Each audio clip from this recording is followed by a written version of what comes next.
I'm going to turn this over to Jack Winram. One of the things that was asked of me earlier today was who is ManSEA? And I like to describe us as two things. First and foremost, we're an industry association representing the environmental sector. And so we do all the things that you normally would expect from an industry association. We'll advocate, we'll promote and network with industry, try to do B2B, try to represent the best we can with our members and with government and as well as with regulatory. But we're also a sector council here in Manitoba. For those of you who aren't aware of what the sector council is in Manitoba, the province has workforce development funds, and what they do is they choose an organization to work with each sector. And in Manitoba, there's 10 sectors. So there's a manufacturing sector, there's an aerospace sector, there's an agriculture sector. And so ManSEA is the natural resource, environment, and energy sector. And so with that, we provide workforce development in support and in collaboration with organizations like ManSEA, with organizations like SBM, who's here today, and they partnered with us on this program that I'm going to talk about today, as well as with Efficiency Manitoba. So with that, we do three things: engage, we provide awareness, and we provide education. So as part of the engagement process, for example, we'll do surveys with industry. We just finished survey industry on best practices guidelines for asbestos remediation, because the government's going to be making some changes on that front. We also just reviewed with industry on the Clean Environment Commission's report on the Remediations Act. As well, we actually just did a survey with some help from ManSEA last year in the renewable sector. And so we're in the process of planning out our next 4 years, and that the results of that survey and report are going to form our next 4 years in terms of what sort of workforce development and training we can bring to the renewable sector. So yeah, that's just a snapshot. And also programming that we would offer that this sector would have of interest. We have an environmental law course, which Randy Weber actually teaches with ManSEA. We have a climate smart program that is designed to train and certify industry companies to measure their greenhouse gas emissions and find ways to lower them. We have water and soil sampling courses, which are very popular. We have a HAZWOPER course, which is a course on handling hazardous material and chemicals. Again, very popular. But we also get into things like soft skills. We find from those surveys and that engagement that keeps coming up. So we'll provide leadership development, maybe some business development courses, anything that is related to management or leadership, so because we find that that's a very important aspect of what our members are telling us they need, as well from the various surveys, including the renewable survey that we did, that came up as well. So we're hoping to have some results on that renewable survey that we can share in this year, and as well as develop some curriculum and training. But I also would put it out there to this group, if you have ideas and thoughts that we can incorporate into that our workforce development that's related to your sector, then I would really be interested in hearing more about that. So part of that allows us, because we can't be everywhere all at once. So we're a small organization. There's myself and a few staff. Sarah Neal is here today. She works for ManSEA. She's not wearing the, well, I guess you set up the booth, so you're partly wearing the ManSEA hat, but you're volunteering with ManSEA, so just part of the connection that we have with ManSEA. So with our staff, we do our best to deliver all of this programming, but we also need to find ways to collaborate and work with organizations like ManSEA to leverage more funding. And we've actually been fairly successful in the last year or so, leveraging more funding from the federal government. We have the EA program that I'm going to present here today, but also we just were awarded a project to do Indigenous home inspection. And Gabe Mercier is the first time I met him here today, so yeah, it's good to have these in-person events. Gabe's been working on that project with us. And we also have just been awarded a grant with the province to provide lead in water testing, as well as a remediation grant to solve those problems for daycares and schools. So yeah, lots going on. The home inspection program is really dovetails from this nicely. It's designed to train First Nation community members to provide home inspections within their communities. So it's a pilot project with CMHC, and we're hoping that that's going to turn into something much larger. We've partnered with Winram, which is a remote First Nation in northern Manitoba, and we actually were scheduled to go up and do training this week, but they had a COVID outbreak, so that's been postponed. So that's a bit of a snapshot. And I think a good segue into in my presentation here today. Okay, so with that little bit of background on who ManSEA is and why we looked at this particular program. Again, under that sector council program, our mandate is to find out through that engagement process where are the gaps, where is the labor market need, and so that's where we came up with the opportunity for the Energy Advisor program. Sorry, this is just a picture of a blower door setup on a home that is getting its energy audit. The background on this has been talked about already. The federal government had promised a couple of years ago to, as part of their fall economic statement in 2020, that they were going to have up to 700,000 grants of up to $5,000 to help homeowners make energy efficient improvements. And then also, you'll notice that the second bullet point there, support for recruitment and training of energy advisors to meet the increased demand. So I'm going to get more into that in a second. Again, just part of the context, we're looking to exceed the emission targets and achieve net zero. Again, all in line with some of the discussions that you've already heard and presented here today. So what this is a $5,000 grant that was announced last year. The portal was opened, I believe, around this time last year. So every homeowner who wants to take advantage of that grant goes to a portal at the NRCan website. That website is available through our ManSEA website, but if you just Google NRCan, you'll see a portal there for the Green Homes program where you can apply for this $5,000 grant. Now, when you apply, you're going to be asked to provide some information on your address and your house, and as well as choose a service organization that will arrange this energy audit for your home. I like to show this slide because it's something that you'll be familiar with if you've bought an appliance and seen a sticker on it, whether it be your dishwasher or fridge. You're going to get an EnerGuide sticker or label that's like this. So this is what this is for a home. You can see that in this particular case, they put the EnerGuide sticker after the energy audit was done. It shows the efficiency of their home, the consumption. Just full disclosure, I'm not an energy advisor or a technical expert on these things, but I wanted to give you a picture of what this involved, because you're probably all familiar with that label. Again, just some more detail. It shows your rated annual energy consumption for oil, electricity, and gas. It even has an opportunity to enter in some on-site renewable energy contributions.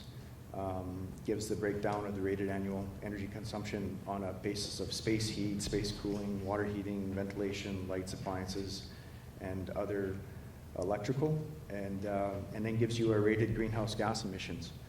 So after they've gone in your home, they're going to check your attic, they're going to do that blower door test, they're going to check your insulation, your windows, check for air tightness. You're going to get a report that is going to come back with this sticker. This is just a snapshot of a home on some of the areas that can make your home more efficient and are eligible under the grant program. So airtight air sealing, using high efficiency appliances, and so on. Again, a lot of this information is readily available on the NRCan website.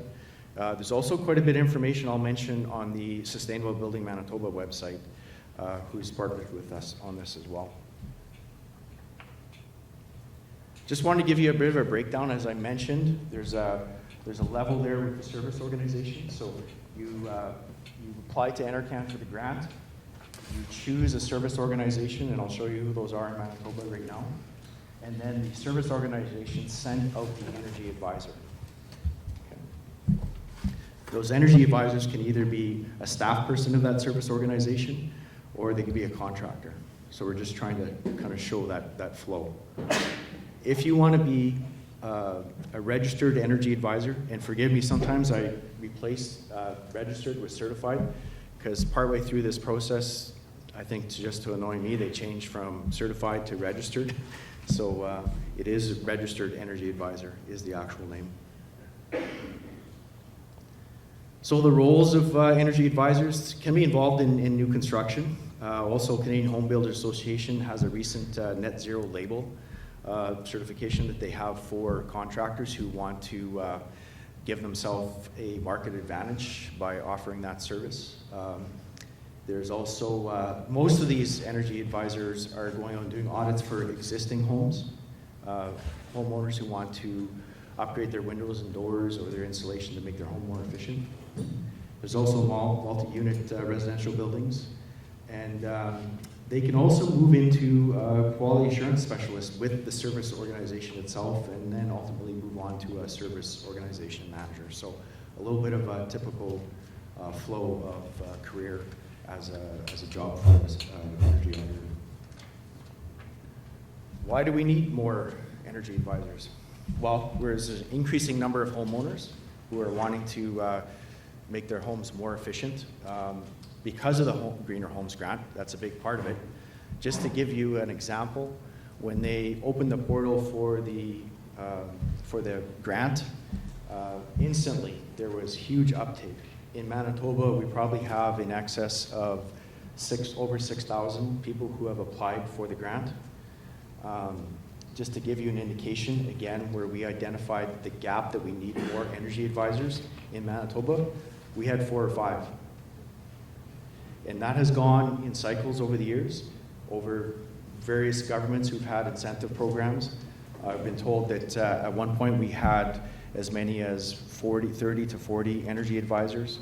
And then when those incentives ran out or were changed with successive governments, then it went down to as low as 4 or 5 with one service organization in Manitoba.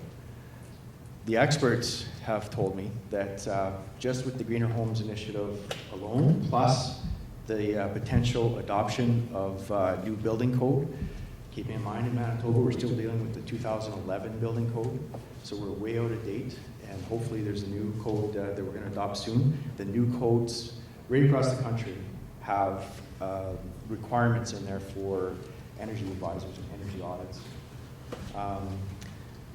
As well, there's just an opportunity.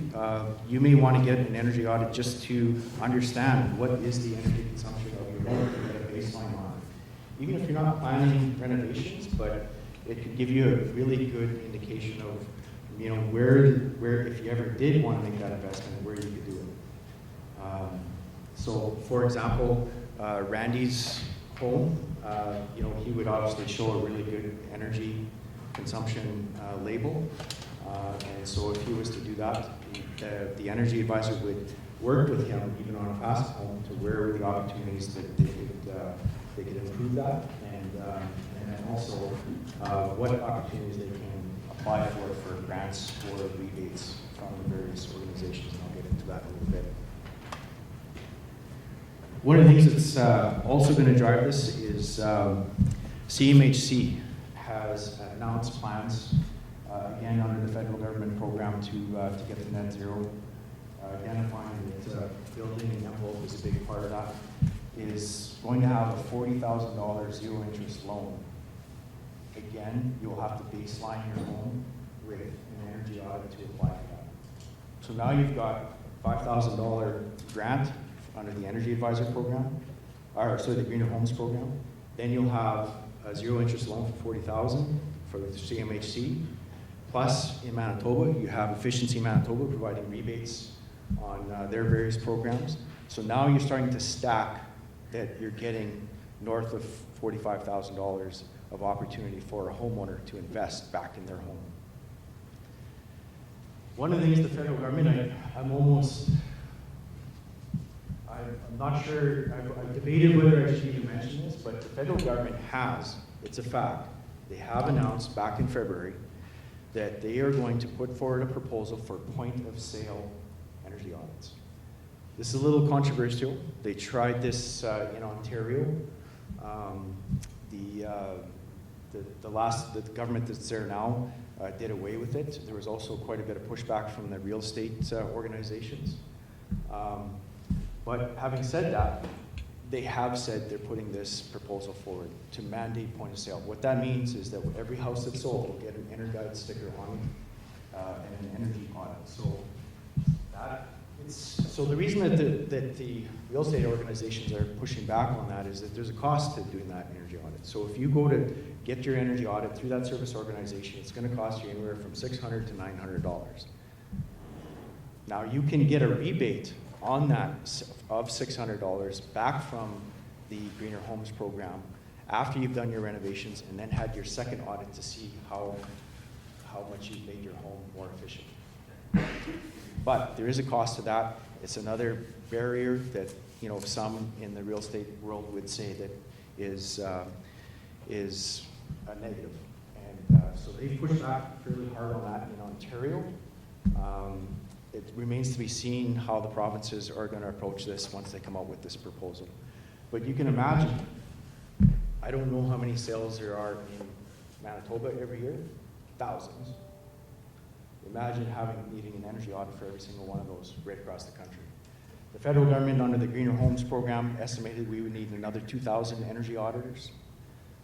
If the point of sale was to come, I haven't even had an estimate on that, but it's probably triple or quadruple that you would need. So again, in Manitoba, the opportunity, identifying a gap, where can there be potential jobs? We can, as a sector council, invest in a program to train Made in Manitoba energy advisors. And I'll get into that more in a second.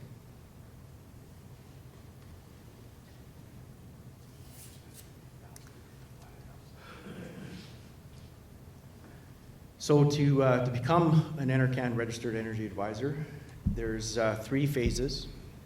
You have to study and pass the foundation level exam, which is a lot about your building science, the technical side, health and safety. You have to study and pass the Energy Advisor House exam, where you learn about the EnerGuide rating system, some of the technical procedures, door air tightness. And then you have to go through a practicum where you're working with a service organization and mentoring on some probationary house audits. That number 3 is important. I'll get more into that in a second. So of our program, I don't know if you can, it's cut off for you a little bit, but let's see if I can zoom this.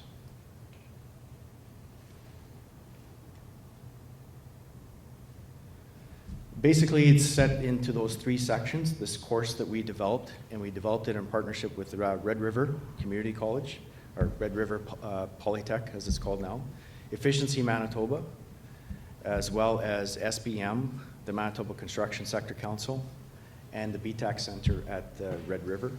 And then under the Construction Sector Council, there's all of the construction associations like Manitoba Heavy, Winnipeg Construction Association, Manitoba Home Builders. Manitoba Home Builders was the more active partner on us in developing this course. So you can't see that, but that says the foundation level is 40 hours of instruction time, includes a self-paced content and virtual meetings. 1 synchronous evening class per week. Again, this was very important based on some of the feedback we got from industry, that they wanted this to be for people who are already in the workforce who are maybe doing other things. So maybe you're already in construction, or maybe you're a home inspector and this is a deliverable that you want to add to your portfolio. We wanted to make sure that this was not a 16-week course that you had to go to every day and to get to the end, because not many people can take advantage of that. And again, you saw the numbers that we need, so we needed to had some flexibility on that. Also, the house level, which is another 40 hours of instruction time, includes some self-paced content. Our current class with Red River just finished that up and is going to be moving into their third phase here soon, which is the Energy Advisor Practicum, where the service organization is actually working with the students to go out and do energy audits so that they are prepared to take the exam and become a registered energy advisor.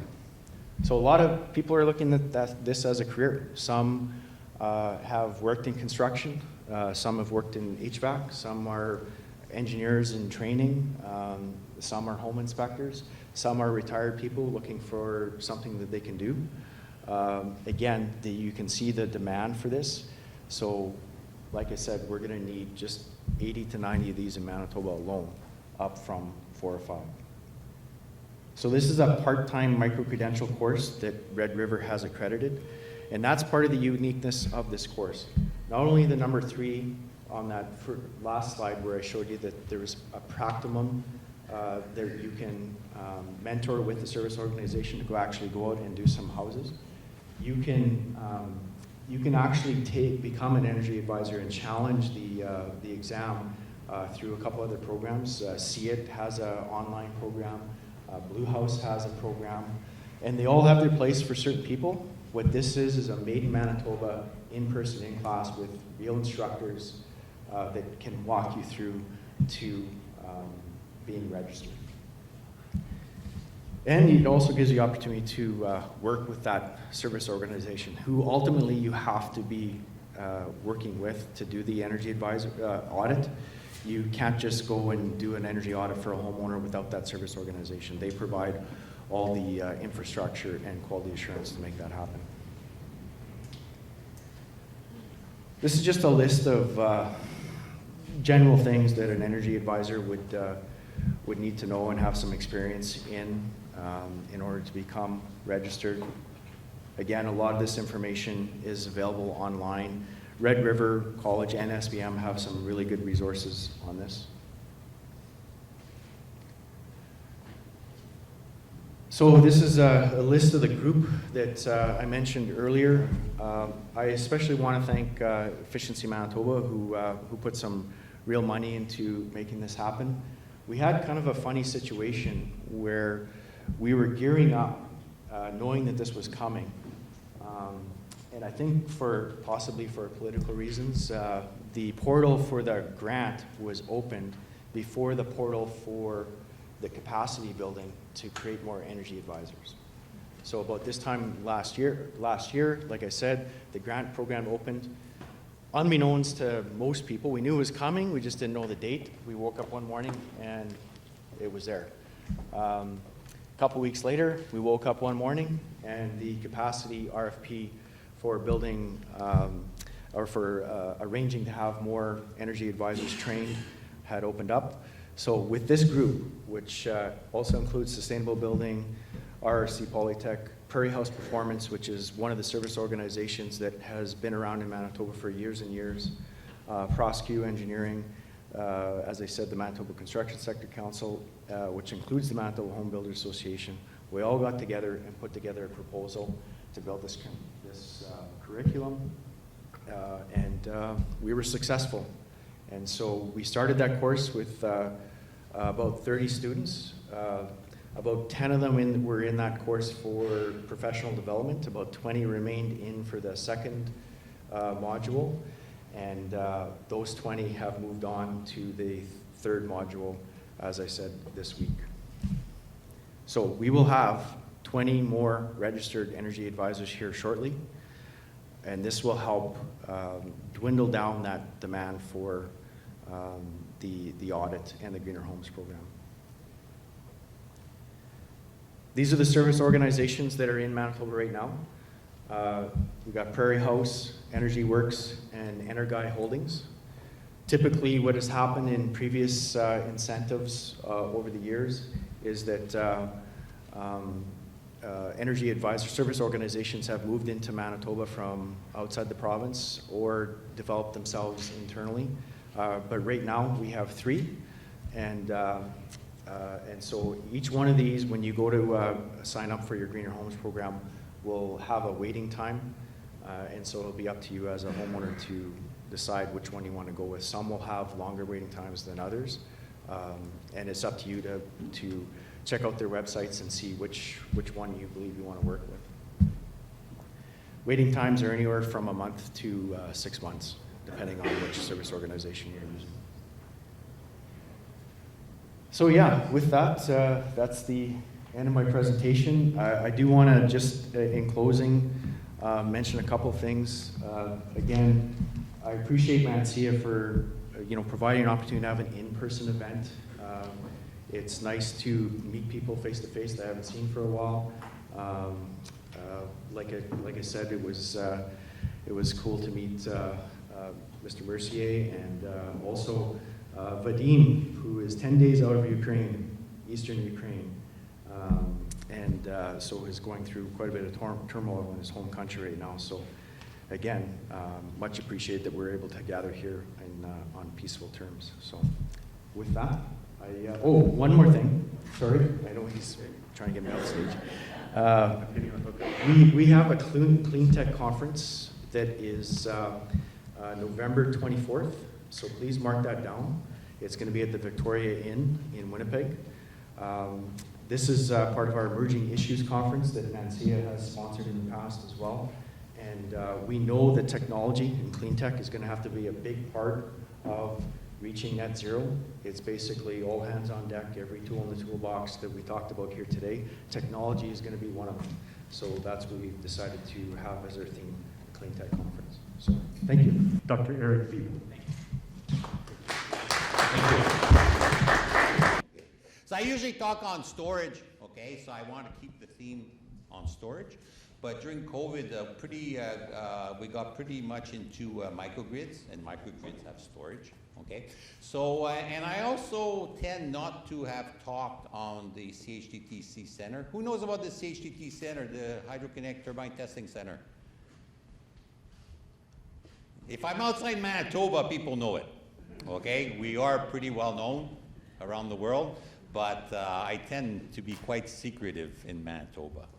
So I decided to maybe break tradition and maybe talk a bit about what we do at the CHTTC Center, okay? But we also do things in First Nations. So I picked 7 microgrid projects that I'm involved in the last 2 years in Manitoba. So I'm focusing on microgrids, renewables. I only do renewables, okay? And using battery storage, river turbines, solar PV, and biomass CHP. Okay, so these are 7 microgrid programs. They're at different stages, okay? So my background is, I started off in pulp and paper, modeling boilers and recovery boilers to make electricity out of biomass. Then developed my own power cycles, hit a brick wall. When you hit about $10, $20 million of development costs, sometimes you hit a brick wall, okay? Then after that, I was the first industrial research chair with NSERC to be with the utility, Manitoba Hydro. So 10 years, we were very effective and did a lot of work there, okay? I used to peak at 20 grad students in the summertime, so I was a bit younger back then, okay? I don't know if I could do it now, but okay. Then I opened up the CHTTC, the Hydro-Kinetic Turbine Testing Center, at the demand of Manitoba Hydro originally, and then NRCan that was just talked about. So we are the National Testing Center for Hydro-Kinetic Turbines, windmills in the water, in rivers. And I didn't like what they were doing in Nova Scotia, wasting hundreds of millions of dollars, so I opened a center there too in the ocean at way lower cost, SOAR, okay? Won't have time to talk about that. And then after that, I started into microgrids and work in First Nations, CHTTC, and SOAR. So we have various projects, and I'll be talking about the ones in Manitoba. Microgrids is just assembly of renewables how they interconnect. Usually you have storage, you have more than one generation method. And as I said, I don't like net zero. I actually hate it. I don't see how we're going to avoid the destruction of diversity, biodiversity, by always trying to be the cleanup crew for the fossil fuel industry. The problem is GHG, but that's not the solution. When our sumo wrestler retires and he wants to lose weight, he doesn't look at his sewage and monitors his sewage and only look at his waste. Net zero, no waste. Now, look at your inputs. Look at your inputs. What's your inputs? Problem is our energy choices. It's our food choices, our exercise, our quality of food we eat. It's not what's inside our toilet.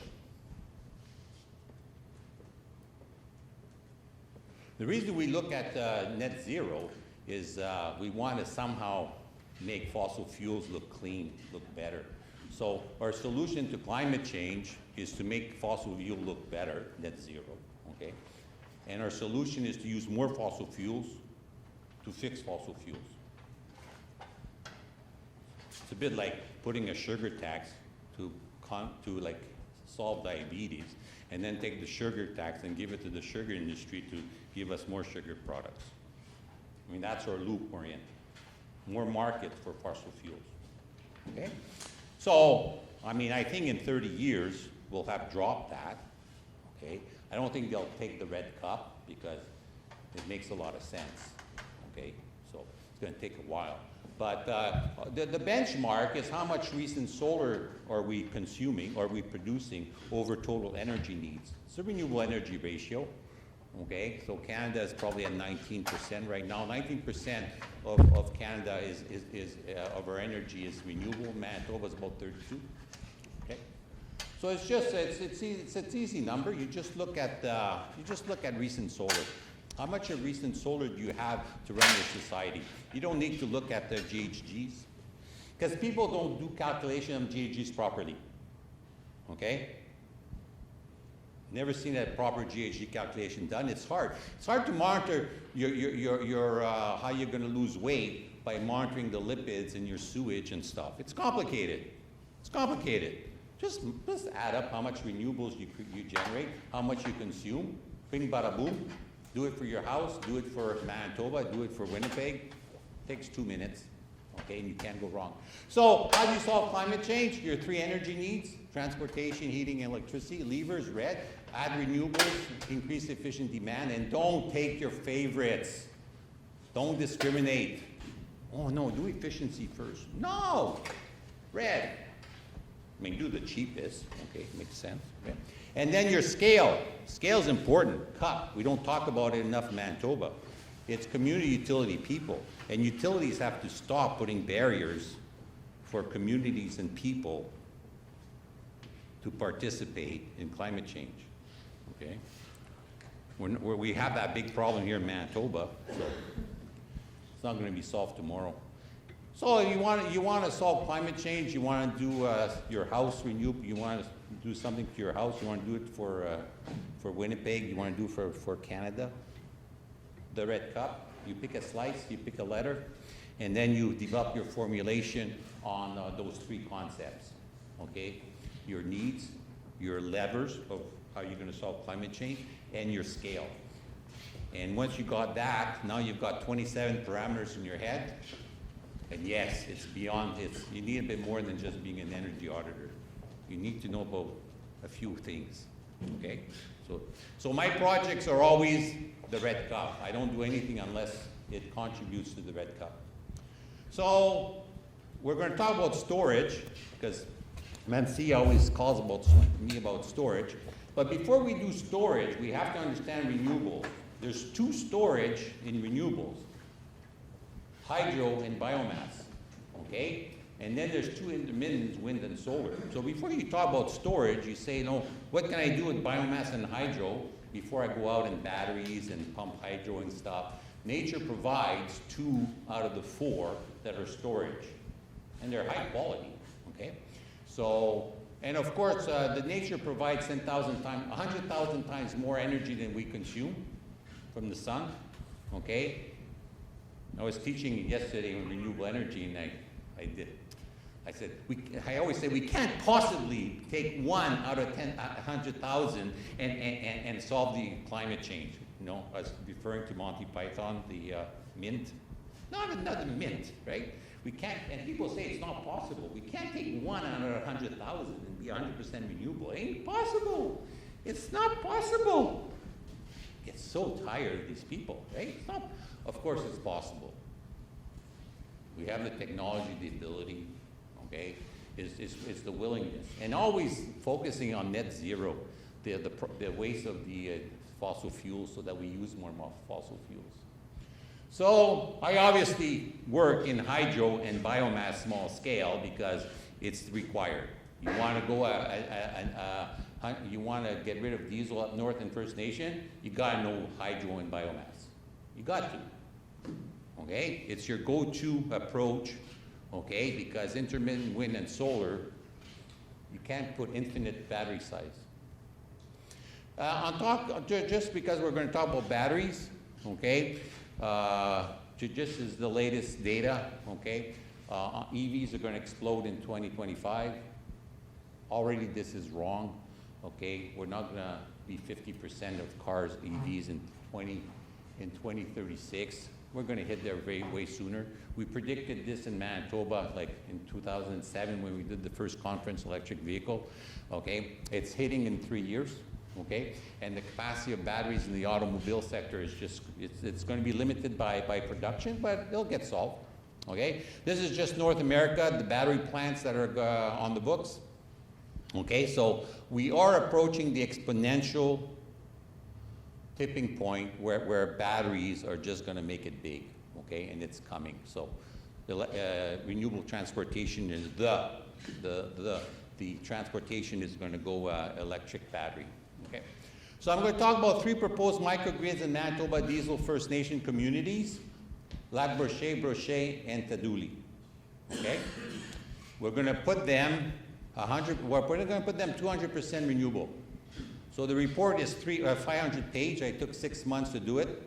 Okay, I'm not going to bore you with that. I'm just going to skim through it. Okay? Skim through it. It is 500 pages. Okay? I didn't sleep much during those 6 months. So you know where those 3 communities are. They're 100% diesel. Okay? So we did a pilot project, integration of renewables. So I'm the integrator because I'm the microgrid guy. So I'm the one who integrates. Okay? You got something doing renewables, I'll do the integration. Okay? So we end up putting solar panels, 182 kilowatts. We went in and put 10 heat pumps, lakeside, and we put biomass heating, a district energy system. So working in First Nation is nice because you can never do this in Winnipeg. You'd be lined up with can do, right? But with First Nation, it's really nice to work with them. Okay? If you give them quality, they say, thank you. You know? Yeah, okay. So we did this, okay?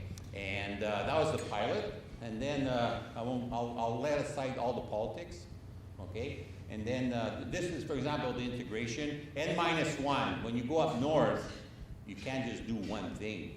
So I do 2 renewables all the time.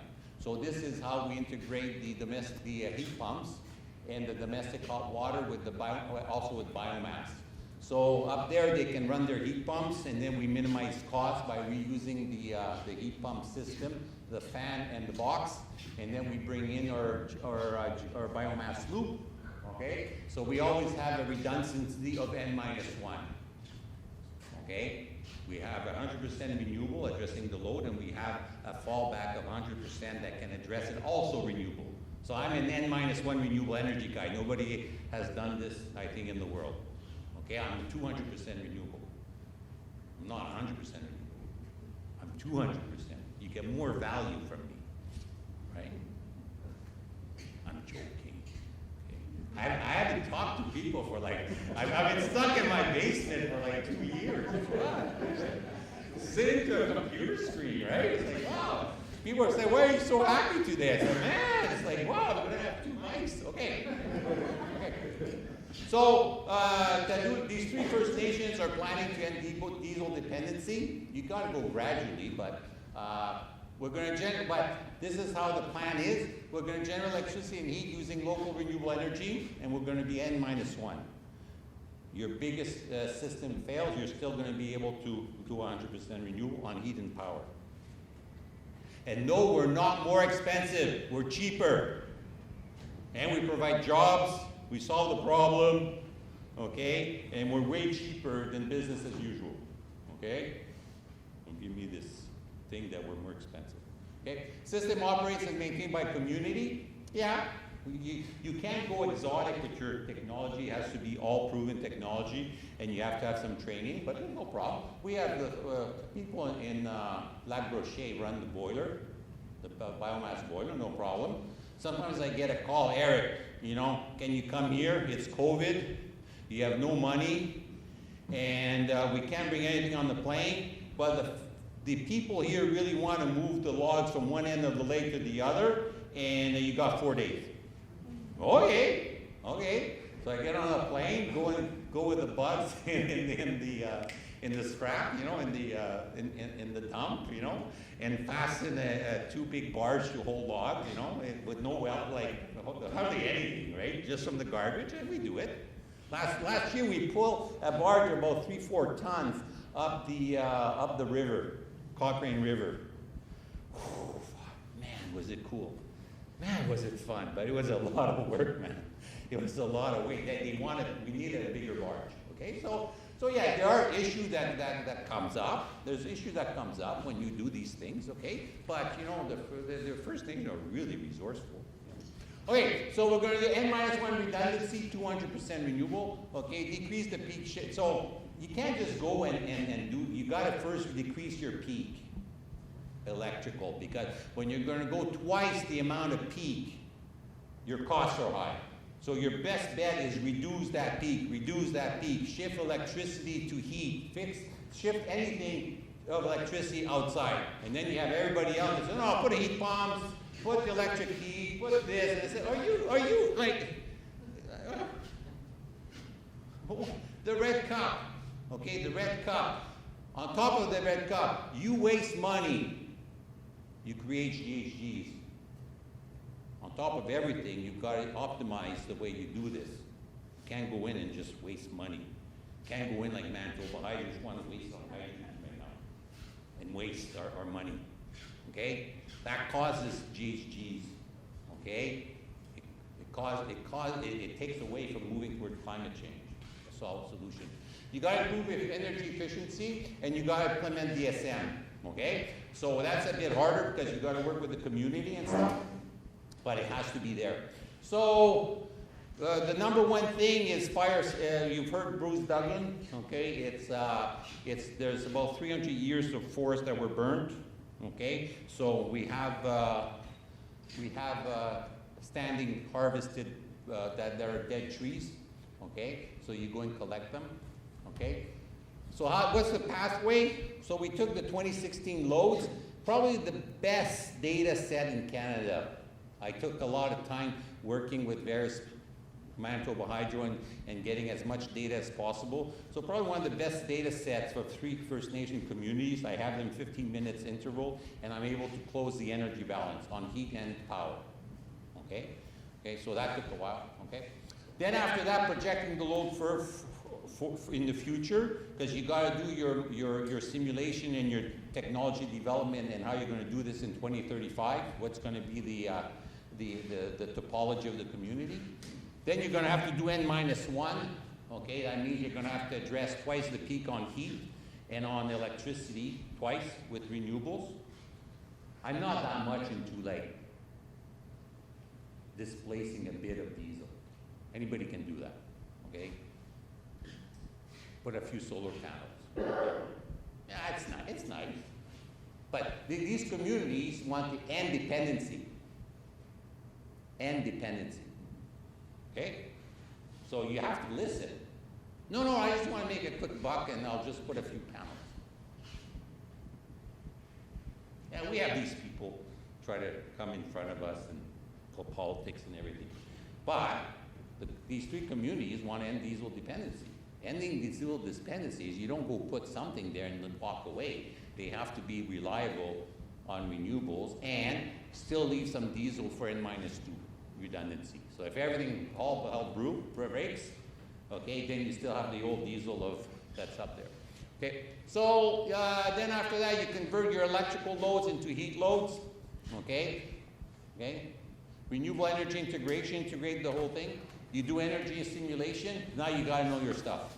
Okay, you got to know your stuff. Okay, microgrid controls. Then you got to look at the controls and how all this is going to work. Okay, and equipment specification and cost. And yes, you're cheaper than business as usual.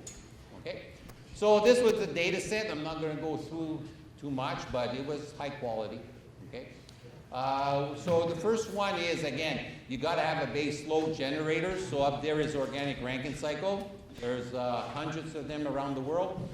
NRCan folks still think, some people in Indigenous Service Canada still think that, you know, this thing is not proven technology. It's like no different than a diesel generator. It's actually much nicer. Much nicer. Okay. But you do have to feed the wood into the biomass system. So that's still, not a challenge, but a lot of work. But the generator is no big deal. Okay? It's just an ORC, just like a fridge. Okay. Then I'm not going to bore you too much into details, but then you look at the community and how much their variation of loads to make sure that your renewable energy system can deal with load changes. So they don't have a lot of big load ramp rates. They don't have a lot of ramp rates in those communities. Okay, so it's not a big issue. The batteries will be able to take it. Okay. Then you do some simulations. Okay. And you optimize, you discuss, you look, you redo. It's a whole iterative circle. I'm not going to bore you into it, but you know, it's like a big puzzle, big complex puzzle. Okay, because you're looking at 2035, and you're looking at how you're going to change the energy flow. Okay. And how you're going to minimize your costs. And like in this community, I didn't want to put more than 2 ORCs at 1 megawatt, especially in Lac Brochet. It's big, okay? You don't want to end up with a football field wood yard, okay? Anybody can design that, okay? But you want to be something that, you know, maybe 2 ORCs, and only one works, at a time, because you always want to have one on standby, okay? And that produces your heat also. So this community is, so I had the thing there, it's about 2.5 times, 2.7. For every 1 kilowatt electricity, you get 2.5 times of heat demand, okay? So now you look at your simulation result, 365 days, your heat plot, okay? This is what you're gonna have to deliver to the community. And here we're packing it in with the ORC system at 700 kilowatts, that's probably for Taduli. We're packing it with 542 kilowatt of PV array and 1.5 kilowatt battery. And I can run the community in 2025 with 35 with that configuration. And I'm confident. Okay, it's going to work. It's going to work nice. Better. I think we'll have better power quality than the diesel. Okay, so then you go in. Okay, because the ORC is stable. I mean, it takes 20 minutes to ramp up and stuff, so it's no big deal. Okay, so this comes out after 6 months of working in my basement, not talking to anybody. Okay, subsidizing life. I'm not getting paid much. Okay, we're not getting paid much for this. There's a lot of help here. Okay, so we do this thing, and all of a sudden the numbers pop up, and after a while, no, we're a team. We were a team. I worked with Bruce Duggan and other people. And we come up and we're fairly confident with our numbers. They're starting to be stable, okay? Then after that, you look at the battery and what you assign the function of the battery. Well, the battery is an important part, okay? And it's going to do multiple things in the community, okay? Multiple things. It's going to be grid forming. It'll set the beat. It'll set the frequency of 60 hertz. It's important because right now you're up there and you want to put a new sewage plant, and then the frequency drive blows up because the diesel is not producing good quality power. You want good quality power, so the battery is going to set up the master. It's going to be able to load follow. So whenever there's fast ramp rate, somebody turns on a piece of equipment, the battery's fast, way faster than the diesel. So Hydro will say, oh yeah, but you know, how are you going to do microgrid? You know, how are you going to have high quality? I think we'll have better quality than what they have now. Okay, the battery helps you a lot on that value. Okay, 100% supply during ORC switchover. That means if one ORC fails, you got 20 minutes to start the other one, but you know, the guy might be fishing or something and might be 2-3 hours before he gets there. Okay, so you want to be able to run the entire community on the battery. Okay, so you always have to have like 2 megawatts hour left in your battery, and don't touch that 2 megawatt hours, because if they have to switch over to the next ORC, you know, you have to have room in the battery.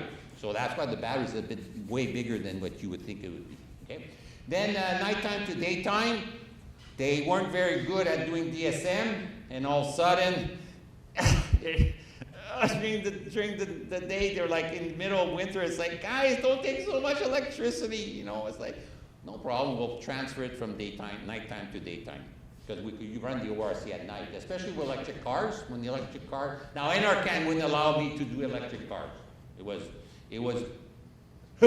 heat, I can only do heat, I can do the transportation, heat, and electricity. They said, no, I don't want to hear about the heat is fine. They're a bit discriminatory against women, but it's okay. Only heat. And I said, well, how can I go in a community we're going to spend $50 million and not do the? No. Okay, I still did the, but I didn't put in the report. And we're going to charge the cars at night. It won't be a big hardship. We got the ORC. The ORC is 1 megawatt. We got 2 of them. But I don't want the community to run the second ORC before 2035. There's a reason why we put 2 diesel generators. Don't touch the second one when things go wrong, okay? Same thing for here. They say, why are you putting two ORC? The industry goes, are you nuts? No, I'm not nuts. Just because nobody's ever done it doesn't mean we don't do it. If it's done for diesel, if we're fossil fuels, we're also going to do it, and we're not going to walk away with a community without a secondary backup on renewables, okay? And power quality, of course, the battery helps out on power quality because it's able to handle the transit way better than the diesel. So here's the final solution, 50 million. Less expensive than the diesel retrofit only, okay? This provides heat and power and the backup, okay? So you've got the 2 ORC systems. You've got your trailers with batteries and the controllers, the microgrids. You've got your solar, and you've got your legacy diesel to kick back in whenever all else fails. Okay, and that provides heat and power. Is able to address the loads in 2035, and we've got an ask to NRCan 3 times 50 million each. And somehow NRCan seems to be on hiatus, or Trudeau's on hiatus in the last 16 months. Seems that, I don't know what it is, okay? And there's a few people that are rumbling about it. Yeah, they could rumble. I think that's the solution. That's the red cup solution for a distributed generation for a remote community that's 100% diesel. That is the red cup. That is, you switch around, you lower your electricity, put your red, your renewable efficient demand all at once. No discrimination. Okay? You push things around, you move things around until, woo, you got a system, 50 million done deal, and then you have to have training, right? You got to support. Okay, and it cannot be super complicated. It has to be like you can't go in and have steam operators and really high-end operators. So it has to be like local. First, if you go talk to Lac Brochet, they love biomass because it's the largest employer in the community now. Okay. I mean, it's not grandiose. You go out in the bush with them and mosquitoes, the muskeg and everything, but they're happy. I mean, they get paid. They do their own stuff, you know, And then once gone while they called me and said, I need another barge. Okay, we have no money. Okay. I don't really want to go back in the dump anymore, okay? But it's like, good. So now, am I almost off there? Okay, this is the CHTC. Now I'm going to talk about 4 microgrids at the CHTC. I've talked about 3 microgrids that we want to do in the 3 First Nations, but now these ones we're actually doing now. So it's not, it's real. Okay, this is the CHTC. It's the Canadian Hydro-Connect Testing Turbine Center. Okay, we're tucked away downstream of Seven Sisters. Okay, so we got a permitted site. Some developers come in and they could be on the water within about 3-4 weeks. Okay, it's reduced costs, it's accessible, and we look at the impact of the environment on the turbines, and we also look at the impact on the aquatic fish. Okay. So we assist developers, and there's a lot of Canadian developers and international, to advance in the TRL, technology readiness level. Okay? So we say, look, instead of you spending $750,000 or $1 million, come over here. I've never charged anybody. Keep it secret. I've never charged anybody. I have my own way of doing things. Okay? Which one of them do not rely on the province of Manitoba. Because you ain't going to be able to run a center like this. Okay? Okay. It's expensive. Okay? Well, but we're still very low cost. Okay? So we do various things out there. Okay? I'm going to move towards the microgrid. We've got a lot of infrastructure. As soon as you join or become a member of the CHTC, which costs nothing, you access all the equipment. So the equipment's paid by the federal taxpayer from the feds, NRCan and various programs. As soon as you join us, we got a shared facility. You own it. The university owns it, but you own it. You have access to it. Okay? And we don't charge. Okay? We're trying to reduce the TRL, increase the TRL and reduce the cost of developers, because these developers have no money because there's